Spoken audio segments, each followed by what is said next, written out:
에베소서 4장 25절로부터 5장 2절까지를 교독하시겠습니다. 제가 먼저 읽겠습니다. 그런즉 거짓을 버리고 각각 그 이웃과 더불어 참된 것을 말하라. 이는 우리가 서로 지체가 됨이라.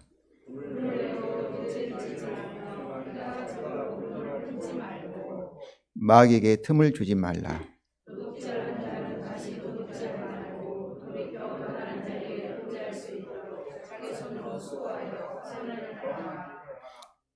더러운 말은 너희 입 밖에도 내지 말고 오직 덕을 세우는 데 소용되는 대로 선한 말을 하여 도는 자들에게 은혜를 끼치게 하라. 하나님의 성령을 거짓말하지 말라. 너희는 모든 악독과 노함과 분냄과 떠드는 것과 비방하는 것을 모든 악의와 함께 버리고 서로 친절하게 하며 불쌍히 여기며 서로 용서하기를 하나님이 그리스도 안에서 너희를 용서하시며 같이 하라. 그러므로 사랑을 받는 자녀같이 너희는 하나님을 본받는 자가 되고 그리스도께서 너희를 사랑하신 것 같이 너희도 사랑 가운데서 행하라. 그는 우리를 위하여 자신을 버리사 한결같은 제물과 희생제물로 하나님께 드리셨느니라. 아멘. 성도 여러분, 제가 수년 전에 하버드 대학교 총장이 자기 학생이 시험을 보면서 이렇게 부정행위하는 것을 발견하고 나서 하버드 대학교에서 이 교육은 철저히 실패하고 있다고 한탄하는 것을 읽어본 적이 있습니다. 요즘 우리 주위에 서울대가 우리나라를 망치는 주범이니 서울대를 없애버리자는 주장들도 있습니다. 이것은 현대의 높은 교육이 사람을 윤리적으로 만드는데 실패하고 있기 때문입니다. 왜 이럴까요? 공부를 많이 하고 아는 것이 많으면 훌륭한 사람이 돼야 되는데 그렇지 못한 것은 왜 그럴까요? 왜냐하면 우리 사람은 배운 진리를 행할 능력이 없으며 특별히 그것을 행하는 방법을 모르기 때문입니다. 그러면 성도 여러분, 오늘 본문을 통해서 그 방법을 아시기를 바랍니다. 그리고 우리에 대한 하나님의 윤리 명령, 율법을 행할 수 있기를 원합니다. 먼저 하나님의 율법을 행하는 방법입니다. 오늘 본문은 주로 하나님의 윤리적인 명령들, 곧 율법 권면들인 7개 문장으로 되어 있습니다. 그런데 이 윤리적인 명령들, 하나님의 말씀은 세상의 교육이나 타 종교의 이 윤리적 교훈과 비슷합니다. 우리 유교는 부모에게 공경을 하잖아요. 우리 십계명도 부모를 공경을 하고. 불교에는 뭐예요? 서로 불쌍히 여기라 이렇게. 우리도 불쌍히 여기라. 그래서 이 윤리적 이런 명령, 이 율법은 거의 내용이 같습니다. 인도 철학 베다경도 가장 중요히 여기는 것이 사랑이에요. 사랑을 하는 거예요. 그러나 이들 사이에 아주 중요한 차이가 있습니다. 오늘 본문은 그것을 잘 보여주고 있습니다.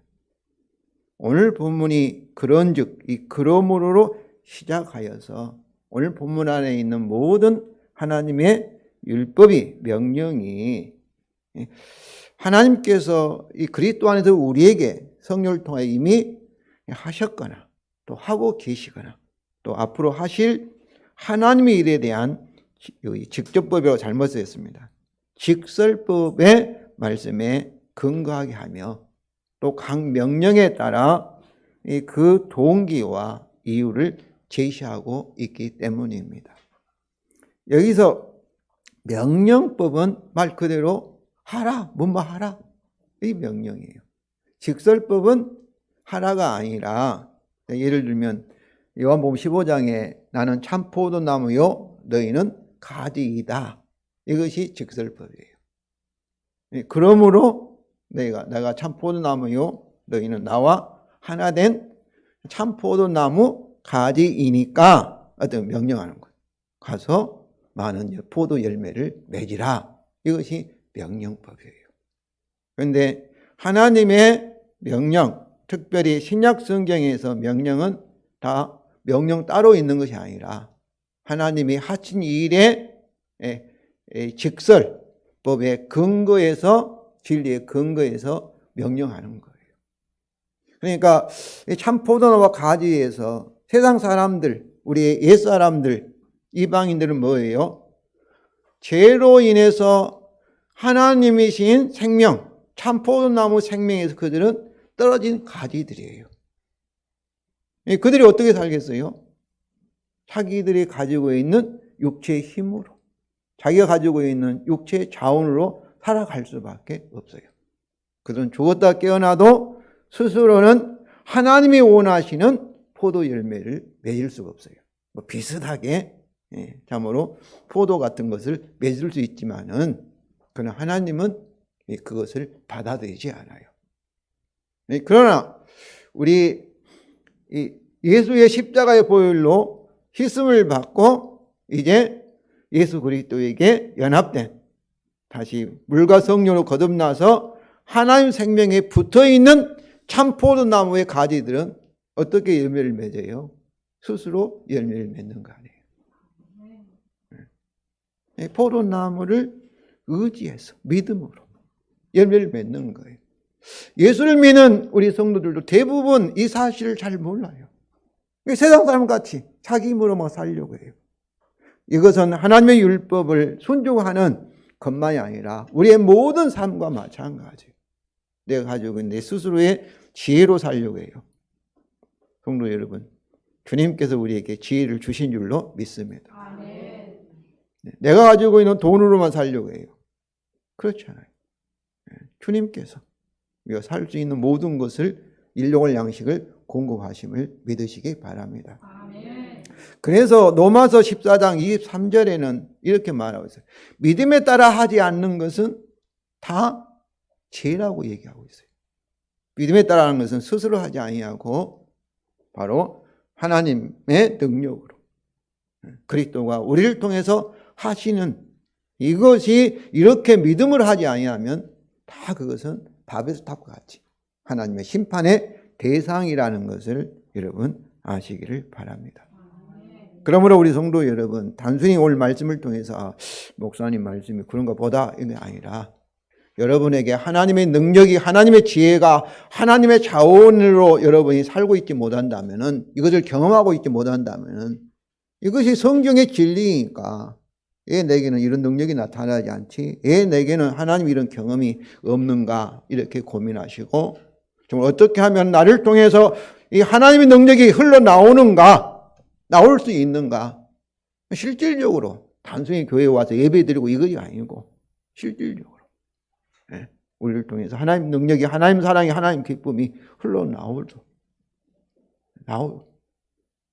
그렇게 이걸 가지고 여러분이 고민하시고 기도하시고 성령을 통해 지혜와 계시를 통해 실질적으로 경험과 체험을 통해서 하나님이 내 안에 계시고 하나님께 성령의 능력으로 우리에게 나타내고 계심을 여러분 경험하시고, 여러분도 아시고, 여러분 자녀들에게 증거하시고, 또 주위에 믿지 않는 사람들에게 이것을 보여줘서 정말로 복음의 능력이, 복음의 진리임을 여러분이 전하시기를 바랍니다. 아멘.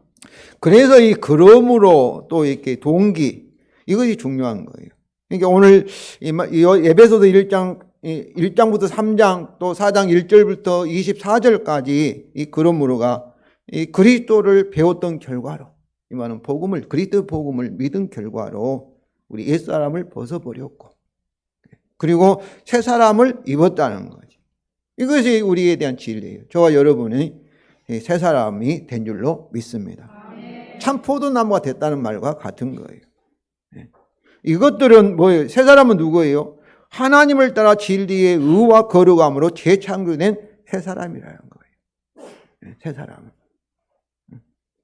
그래서 하나님 생명에 떠난 있고 성령도 없이 자기 육체의 능력으로 사는 이방인, 세상 사람과 달리 새 사람은 스스로 행하지 않고 하나님의 생명으로 살 수 있다는 것을 의미합니다.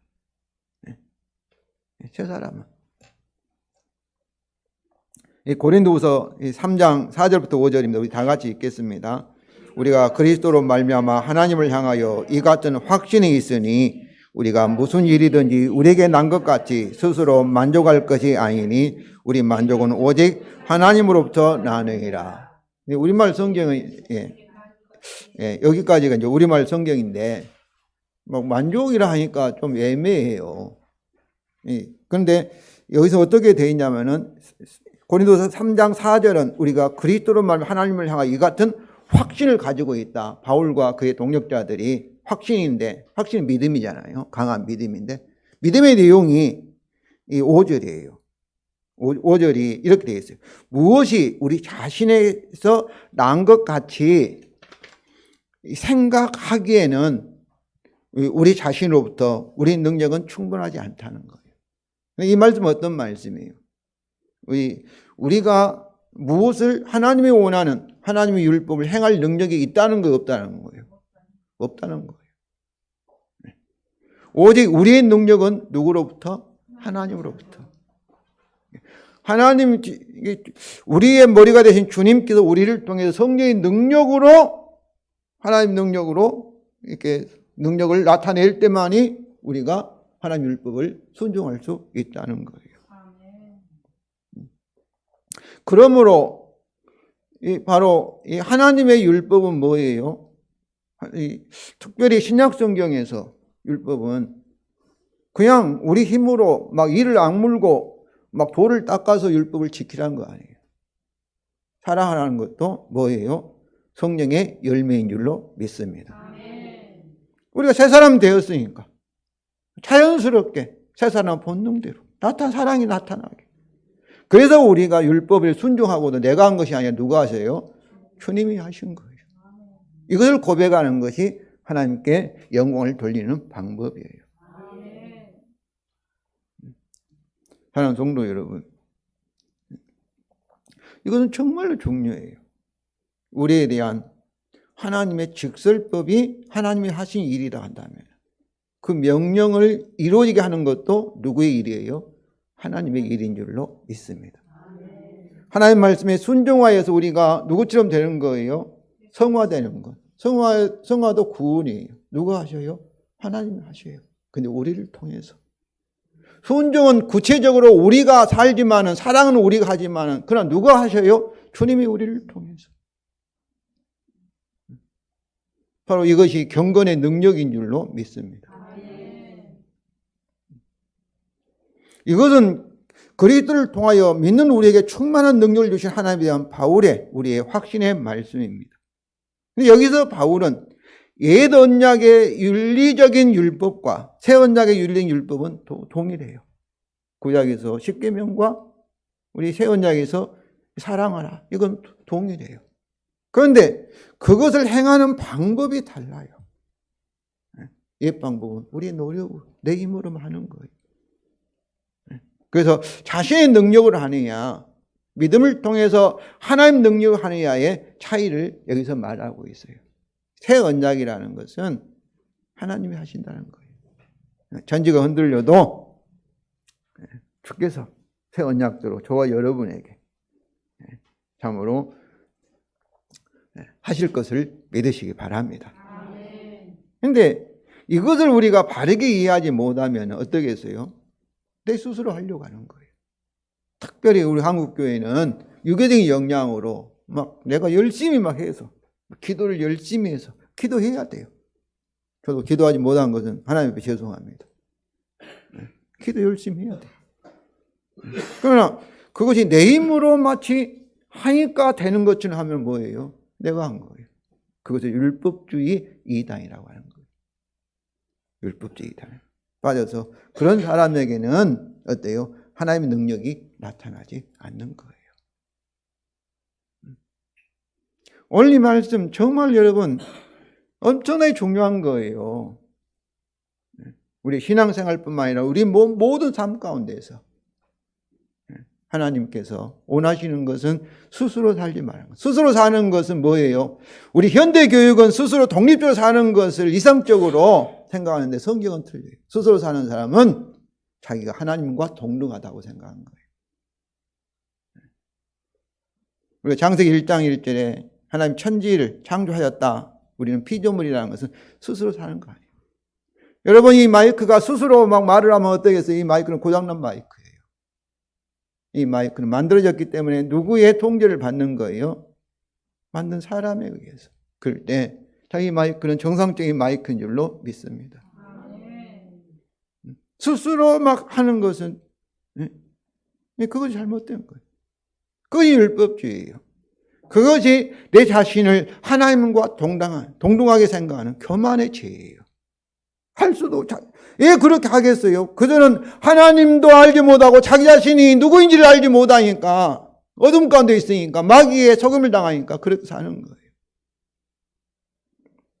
모세가 40세에는 스스로 좋은 일을 하려고 했어요. 자기 민족을 참으로 압제하는 악한 애굽의 체제에서 구원하려고 했어요. 얼마나 억울해요.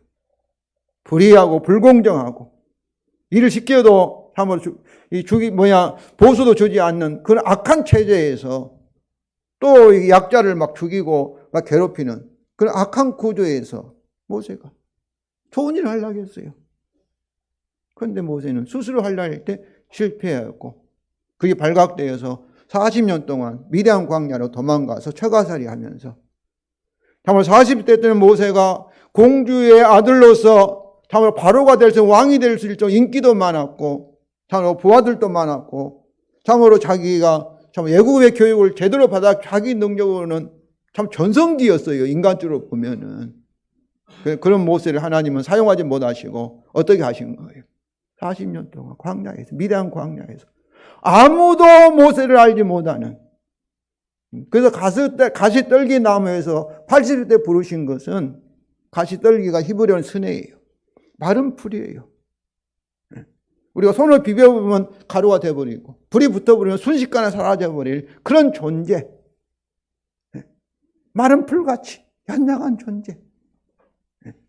그와 같이 자기 자신이 이제 나승이다, 아무것도 아니다, 내 스스로는 아무것도 할 수 없는 존재라는 것을 뼈저리게 알게 됐을 때 그때 하나님은 모세를 부르시고 이스라엘 사람 중에서 누구도 할 수 없는 출애굽의 역사를, 능력을 나타내시고 영광을 나타내신 거예요. 사랑하는 성도 여러분, 하나님께서 원하시는 것은 스스로 하는 것이 아니라 철저하게 자기를 부인하고 전적으로 하나님을 의지하시길 원해요. 왜냐하면 그것이 하나님이 세상을 창조하고 하나님 형상으로 우리 사람을 창조했을 때 인간이 살아가는 방법이기 때문에 그래요. 그때 성령의 능력을 통해서 하나님 생명이 우리에게 흘러나오는 줄로 믿습니다. 이제 스스로 살 수 없고 이제 오직 믿음으로 살아야 할 세 사람의 새로운 삶의 모습입니다. 첫째 문장 25절 우리 다 같이 읽겠습니다. 그러므로 거짓을 버리고 각각 그 이익과 더불어 참된 것을 말하라. 이는 우리가 서로 지체가 됨이라. 여기서 명령들은 그러므로 거짓을 버리고 각각 그 이익과 더불어 참된 것을 말하라. 거짓은 옛사람의 특징이고 참된 것, 진리와 진실은 새 사람의 특징이에요. 거짓은 어두움이고 새 사람은 빛이에요. 그래서 이 명령의 동기가 뭐예요? 우리가 서로 지체이니까, 하나이니까. 이웃을 속이면 누구를 속이는 거예요? 자기를 속이는 거예요. 부부 사이도 마찬가지예요. 우리가 한 몸인데. 에베소 5장에도 그러잖아요. 아내를 미워하면 누구를 미워? 자기를 미워하는. 그건 어리석은 짓이죠. 그러면 어떠라는 거예요? 하나님 형상으로 재창조된 새 사람이니까.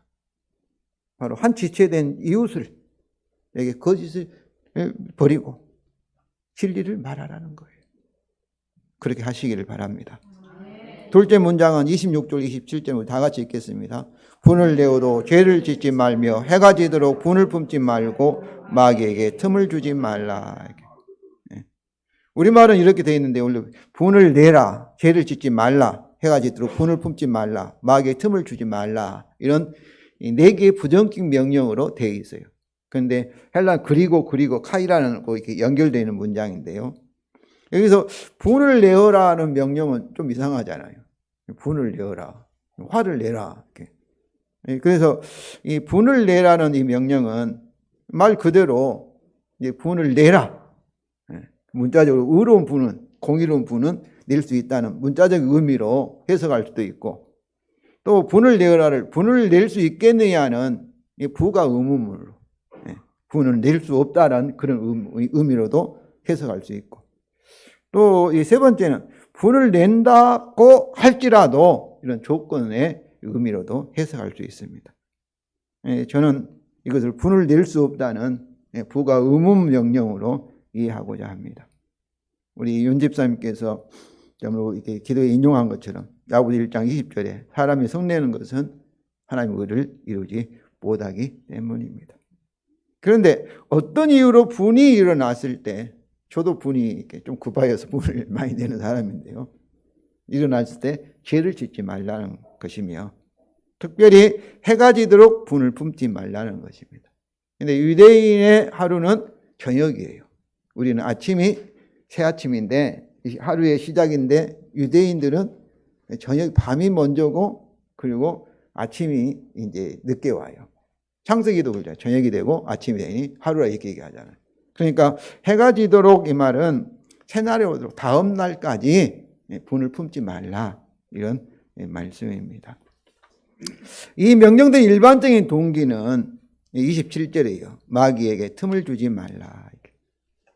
틈이라는 것은 마귀가 우리를 지배할 기회를 주지 말라, 이런 말씀이에요.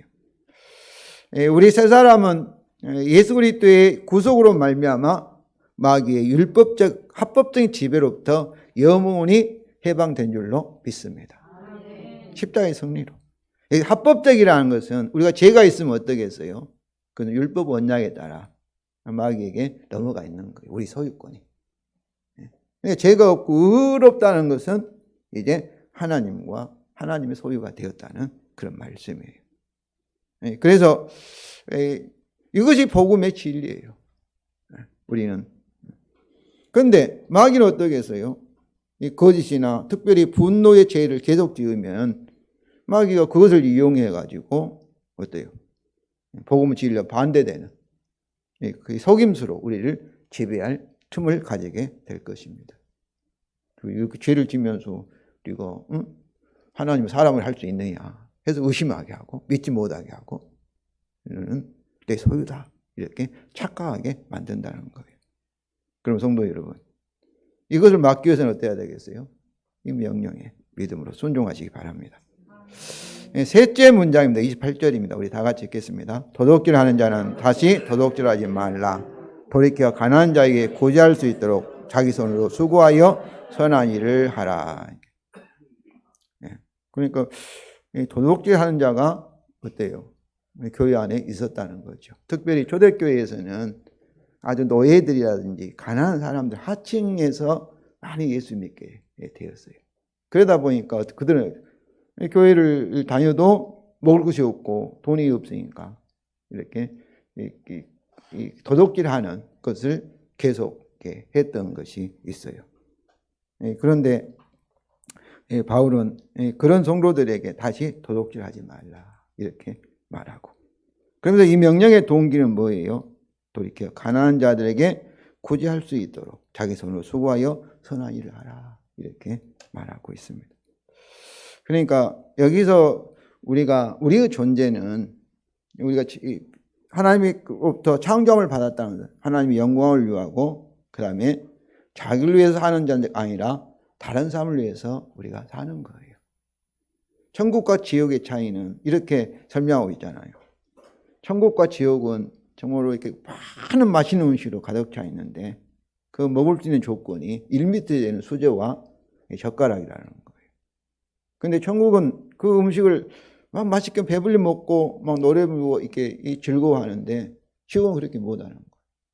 막 화를 내고 막 소리 지르고 막 배고파가지고 음식을 막 있으니까 먹으려기도 못 먹는 거예요. 왜 그러겠어요? 천국은 1m 되는 젓가락과 수저를 가지고 자기가 먹으려 하지 않고 어때요? 복음의 진리에 따라 다른 사람에게 먹여주는 거예요. 그러니까 다른 사람이 먹여주니까 또 다른 사람은 나를 먹여주니까 맛있게 먹는 거예요. 지옥은 다른 사람은 눈에 안 보여요. 자기밖에 몰라요. 그렇기 때문에 막 먹을 수가 없잖아요. 이 이야기는 우리가 살아가는 이 방법에서, 저도 이 말씀을 통해서 제가 전도사 때는 고민했어요. 이렇게도 세상을 살 수 있을까? 세상이 얼마나 경쟁이 심하는데. 그런 고민해봤죠. 성도들에게 하나님 말씀이니까 무조건 살아라 이렇게 하지만 나도 못하면서 못할 것 같은데 어떻게 성도들에게 그걸 요구할 수 있겠어요? 근데 살 수 있다고 저는 믿습니다. 왜냐하면 우리끼리만 있으면 살 수 없어요. 이렇게 할 때 누가 책임지는 거예요? 주님께서 우리를 통해서 책임지시는 거예요. 그래서 이스라엘 백성을 광야에서 40년 동안 사막에서 누구 힘으로 살게 한다는 걸 보여주는 거예요? 하나님 힘으로. 예수님도 40일 동안 금식하시고 능력이 있었어요. 하나님 아들이니까. 돌을 떡동이로 얼마든지 만들 수 있었어요. 말씀 한마디랑 손가락 하나 끄덕하시면 할 수 있잖아요. 마귀 와서 그런 거예요. 네가 하나님 아들이면 돌을 가지고 떡으로 만들어서 먹지 왜 배고파 머리속에 배고파하고 있느냐. 그때 예수님이 뭐라고 말씀하셨어요? 이르시되 사람은 떡으로만 살 거 아니요 하나님 입에 나오는 말씀으로 산다는 건 무슨 말씀이에요? 이스라엘 백성들처럼 사람은 자기 힘으로 사는 거 아니다는 거예요. 하나님이 나오는 하나님이 주시는 자원으로 산다는 거예요. 그렇기 때문에 예수님은 믿음으로 하나님을 의지해서 하나님 뜻에 따라 십자가에 죽기까지 순종하신 것입니다. 그런데 예수님이 인생이 실패했습니까? 하나님이 그런 예수님을 어떻게 하셨어요? 죽은 자 가운데 3일 만에 부활하시고 참으로 영원히 사는 자가 되게 하시고 아담이 잃어버렸던 하늘과 땅의 모든 권세를 예수님에게 주시고 예수님 자신뿐만 아니라 예수를 믿는 우리까지도 영생과 하나님의 유업을 받을 수 있는 하나님의 아들, 딸로 구원하신 줄로 믿습니다. 예수님의 삶의 모습이 저와 여러분 똑같은 거예요. 우리가 사도신경을 고백했는데 성도의 교제를 믿는다는 것이 이 얘기예요. 공동으로 소유하고 공동으로. 나를 위해서만 살지 않고 다른 성도를 위해 살 때, 같이 나눌 때 주께서 책임지실 것을 여러분이 아시기를 바랍니다. 넷째 문장입니다. 29절입니다. 우리 다 같이 읽겠습니다. 더러운 말은 너희 입 밖에도 내지 말라. 오직 덕을 세운 데 소용되는 대로 선한 말을 하라. 듣는 자에게 은혜를 끼치게 하라. 여기서 명령은 더러운 말은 내 입 밖에도 내지 말고 선한 말을 하라 이 말이에요. 이 더러운 말은 무익한 말이에요. 다른 지를 해치고 이 교회의 하나됨을 깨뜨리는 말인데 선한 말은 이 그리스도의 몸을 세우는 필요한 덕이 되는 말이에요. 이 명령의 동기들은 덕을 세우는데 소용되는 대로 되기 위하여이고 듣는 자에게 은혜를 끼치기 위하여인데 덕이라는 것은 오이코 도명인데 오이코는 집이고 데모는 세우다의 합성어예요. 집을 세우는 무슨 집이에요? 하나님의 집을 세우는, 교회를 세우는. 그래서 우리가 해치는 말이 아니라 막 흉을 보고 막 비난하고 중상모략하고 이런 것은 다 해치는 악한 말이죠. 선한 말, 격려하고 위로하는 말. 그래서 우리가 하나 되게 하는 그런 말을 해야 할 줄로 믿습니다. 그런데 듣는 자에게 은혜를 끼치게 하기 위하여 이 말씀은 우리 선한 말을 통해서 어때요? 하나님의 은혜를 전하는 줄로 믿습니다. 제가 이렇게 이 말씀을 통해서 저도 이 설교를 준비하면서 기도하면서 제 입술을 통해 주님이 말씀하십시오. 주의 은혜를 성도들에게 전하십시오. 이렇게. 저를 하나님의 일을 하라고 부르는 하나님께서 목사로 세웠으니까 주께서 하지 아니하고 내 스스로 하면 어떠겠어요? 그 하나님 일이 아니죠. 성도 여러분, 우리는 서로에게 하나님의 은혜의 통로인 줄 알고 더러운 말이 아니라 덕을 세우는 말을 함으로써 하나님의 은혜를 옆에 있는 성도들에게 전하시기를 바랍니다. 다섯째 문장입니다. 30절입니다. 우리 다 같이 읽겠습니다. 그리고 하나님의 성령을 근심하게 하지 말라. 그 안에서 너희가 구원의 날까지 인치심을 받았느니라. 여기서 명령 그리고 하나님의 성령을 근심하지 말라입니다. 우리말 성경에는 생략됐지만 이 그리고로 시작하여서 이 명령이 앞에 있는 명령들, 이 거짓이라는 부인이라든지 도둑질이라든지 더러운 말 하지 말라는 명령들의 이유, 동기의 역할을 하고 있습니다. 그러면 이런 제약들로 우리 안에 계신 성령님을 근심케 하지 말라. 성령님은 하나님의 능력이 아니라 인격을 가지신 하나님이심을 여러분이 아시길 바랍니다. 이 명령의 동기는 그 안에서 너희가 구원의 날까지 인치심을 받았기 때문이라는 것이죠. 그 안에서는 성령 안에서인데, 성령 안에서라는 것은 하나님 또는 그리스도 안에서입니다. 왜냐하면 성령을 통해서 주님과 하나님께서 우리 안에 영원한 거처를 정하셨기 때문입니다. 이 구원의 날은 재림의 날, 세상을 심판하고 우리 구원을 완성하는 날이 주의 날입니다. 인치심은 이 도장인데, 복음을 듣고 믿는 우리에게 하나님께서 약속의 성령을 주셔서 우리에게 도장을 찍은, 도장은 뭐예요? 우리가 누구 것이다? 마귀의 것이 아니라 하나님의 소유가 되었다는, 하나님의 아들이라는 것을 보증하고, 그리고 구원의 날까지 어떠라는 거예요? 하나님이 지키시고 보호하신다는 겁니다. 그래서 에베소 1장 13절 14절입니다. 그 안에서 너희도 진리의 말씀 곧 너희의 구원의 복음을 듣고 그 안에서 또한 믿어 약속의 성령으로 인치심을 받았으니 이는 우리의 기업의 보증이 되사 그 얻으신 것을 속량하시고 그 영광을 찬송하게 하려 하심이라. 여기 약속이라는 구약에서 약속했던 이 성령이라는 거예요. 그러니까 구약의 성도들은 성령이 와 계시지 않으신 거예요. 특별하게 사람에게만 성령이 역사하셨어요. 그냥 구약의 백성들에게는 성령이, 믿지 않는 이방인들은 말할 것도 없고, 하나님께서 창세기 2장 7절에 참 흙으로 이 사람을 지으시고 그 코에다가 하나님의 영을 부어서 성령 받은 사람인데 아담이 범죄한 줄로 성령이 떠나버려서 영적으로 우리 사람이 죽어버린 줄로 믿습니다. 그런데 구약 성경에 때가 차면 하나님이 정한 때, 그 때가 종말이에요. 예수님 십자가 부활을 통해서 예수님 승천하셨을 때, 승리했을 때 하나님 성령을 받아서 우리에게 부어주신다고 약속하셨는데, 그 성령이, 종말의 성령이 우리에게 오셔서 이제는 우리를 떠나지 않고 언제까지? 구원이 완성될 때까지 저와 여러분과 함께 계실 줄로 믿습니다. 그러므로 우리가 어떠하는 거예요? 우리 안에 계신 성령님을 근심하는 것은 주님을 근심하게 하나님을 슬프게 한 거잖아요. 오히려 성령님을 더 기쁘게 하시기를 바랍니다. 여섯째 문장입니다. 31절 32절입니다. 우리 다 같이 읽겠습니다. 너희는 모든 악독과 노함과 분냄과 떠드는 것과 비방한 것을 모든 악의와 함께 버리고 서로 친절하게 하며 불쌍히 여기며 서로 용서하기를 하나님이 그리스도 안에서 너희를 용서함 같이 되게 하라. 여기서 이 버리고가 이 버려지게 하라, 능동이 아니에요. 내가 버린 것이 아니라 버려지는 것, 수동이에요. 수동. 부정과거형이라는 것은 단호한 결단을 강조하고 있어요. 그리고 서로 친절하게 하며 불쌍히 여기며 서로 용서하기를 되게 하라는 거예요. 여기서 되게 하라가 주동사인데, 서로 친절 또 불쌍히 여기서는 형용사고 서로 용서를 분사예요. 근데 주동사가 되게 하라, 이 기네스코가 명령이면은 이 분사들은 명령의 의미를 가졌기 때문에 이렇게 명령으로 이게 번역됐어요.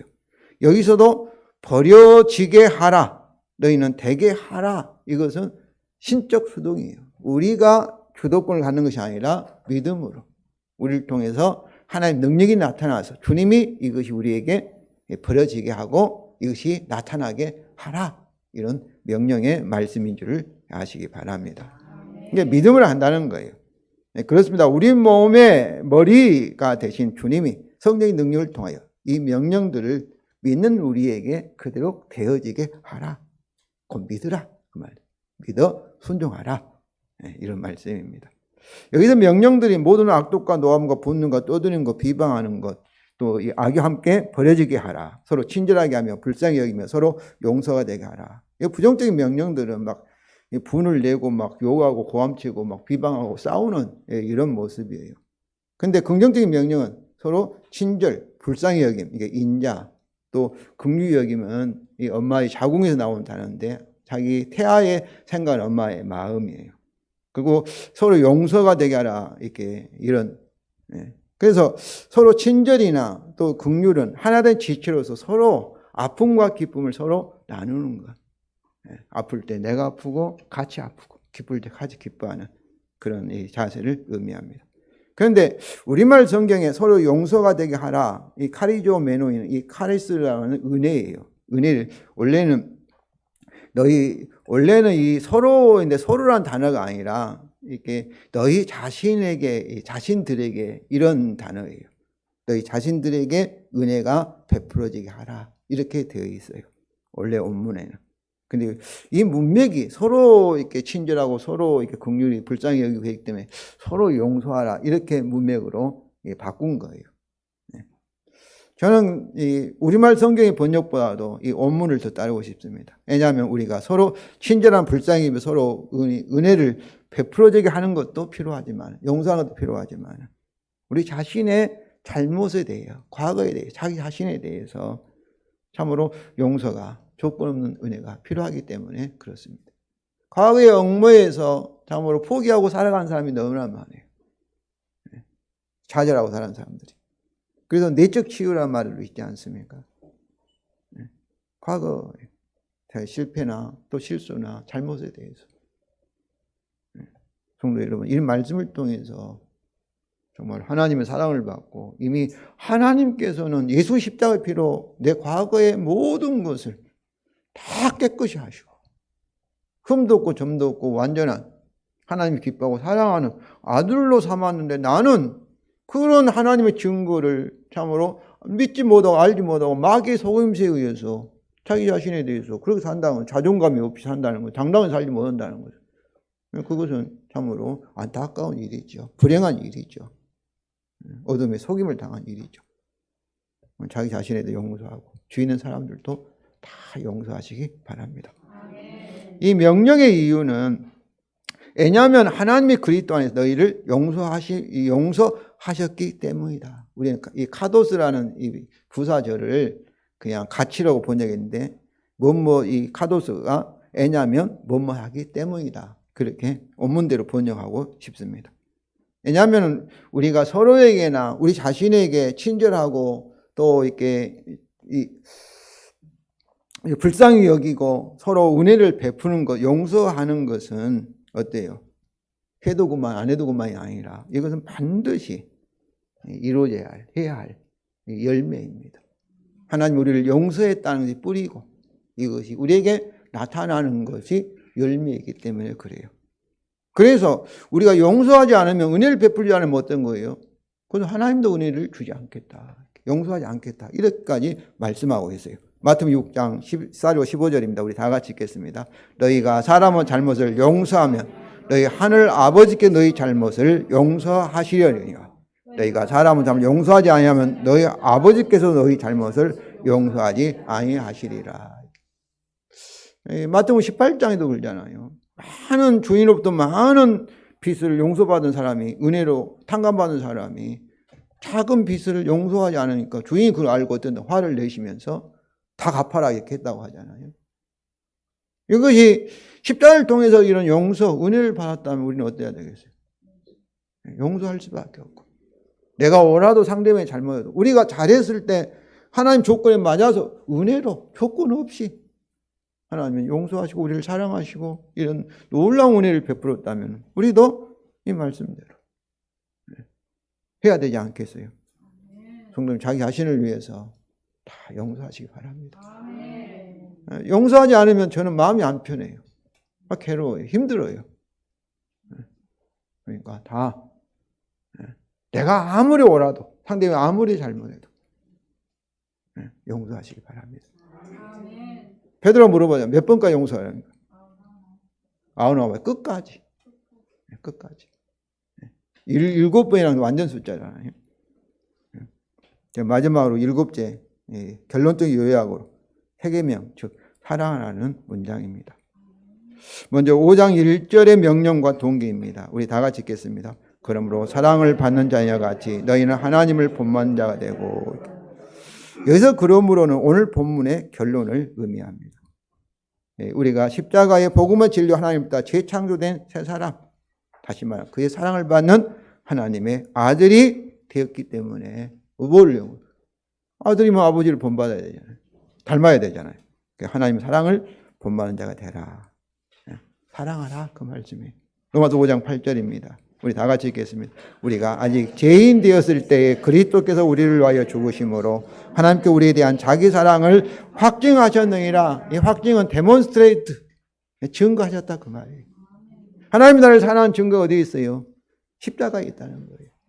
언제? 우리가 죄인 되었을 때, 경건하지 않을 때, 우리가 모자랄 때도 그때 하나님은 나를 사랑하였어. 근데 이 사랑은 창세 전부터 그리스도 예수 안에서 하나님은 우리를 아시고 우리를 하나님의 아들로 예정하고 선택할 때부터 사랑하신 줄로 믿습니다.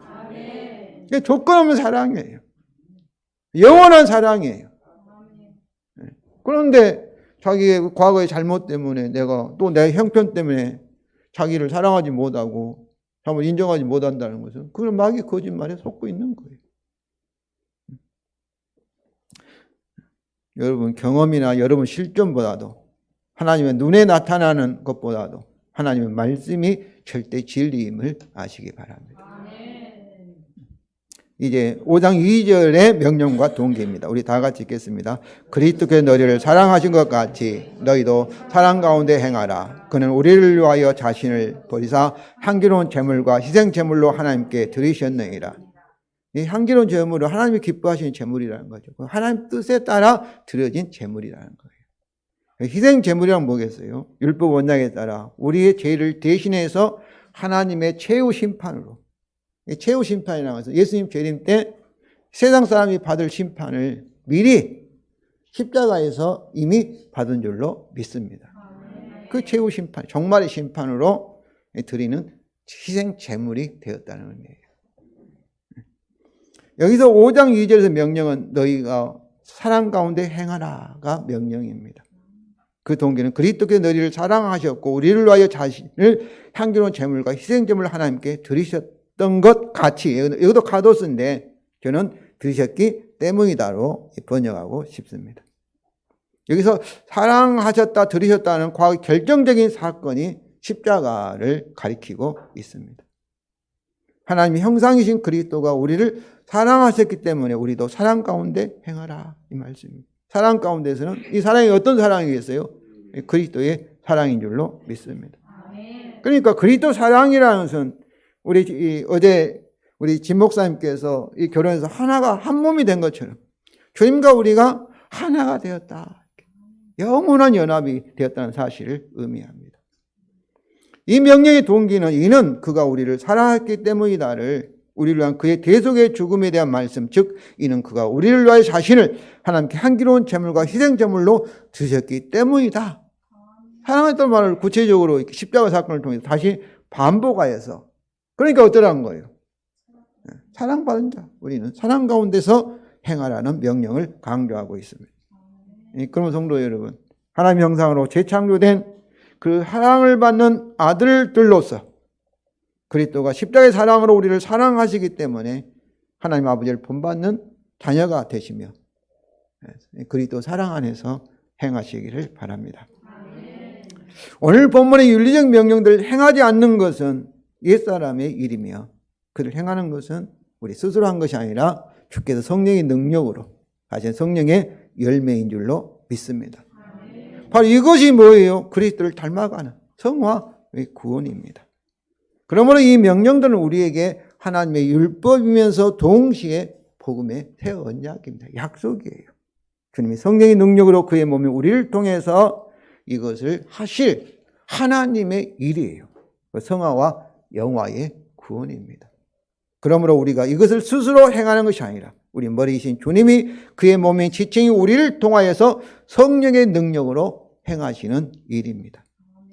그래서 갈라디아 2장 이런 내가 사는 것은 누가 산다고요? 그리스도가 내 안에 사신 것이라. 우리는 나를 위하여 자기 자신을 버리신 하나님의 아들을 믿는 믿음으로 사는 것이다. 이렇게 말하고 있어요. 그런데 이것이 하나님 아버지께 그리스도께서 영광을 드리는 방법입니다.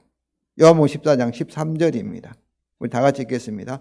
너희가 내 이름으로 내게 구하면 내가 행하리니 이는 아버지로 하여금 아들로 말미암아 영광을 받으시게 하려 함이라. 저는 오늘 이 말씀이 아마 수요일 날 제가 이렇게 우리 성도들에게 이렇게 전하려고 하는데 단순히 기도에 대한 이 말씀이 아니다. 이 행하다 이 말씀은 산다 그 말씀이에요. 그리스도께서 어떻게 사셨는가? 나를 본다는 아버지를 봤는데 그 말은 뭐예요? 아버지께 내 안에 계셔서 그 예수님을 통해서 행하시다는 그 문맥이에요. 너희도 내 이름으로 이것을 구하면 어쩐다는 거예요? 내가 너희 속에서 내가 성령의 능력으로 행하겠다 이런 말씀이에요. 근데 그게 뭐예요? 이거 이렇게 행하는 것이 아버지께 영광이 돌리는 방법이라는 거예요. 성도 여러분, 하나님께 영광을 돌리기 위해서 우리가 정말 이걸 진심으로 원하시면 주께서, 우리 머리인 주님께서 왜 이것을 행하지 않으시겠습니까? 저는 주님께서 하실 줄로 믿습니다. 생각해 보세요. 자기 몸을 돌보지 않는 머리는 그 사람은 죽은 시체와 마찬가지지요. 그런데 우리 지금 영원히 살아계셔서 우리는 그의 몸이 되고 우리의 머리가 되신 주님께서 자기 몸인 우리를 왜 돌보지 않으시겠어요? 천지가 흔들려도 복음의 새 언약대로 저와 여러분의 성령의 능력으로 하실 줄로 믿습니다. 아멘. 주의 이름에 이걸 구하면 주님께 성령으로 임하시고 강력한 성령의 능력이 나타나시고 우리를 통해서 내가 사는 것이 아니요 주님께서 자신의 능력으로 살아가는 것을 여러분이 경험하시기를 바랍니다. 아멘. 그래서 세 사람으로서 우리 주님을 믿어 순종하자. 진리의 의와 거룩한 열매가 풍성하게 열매로 나타나시기를 하시기를 주님의 이름으로 축원을 드립니다.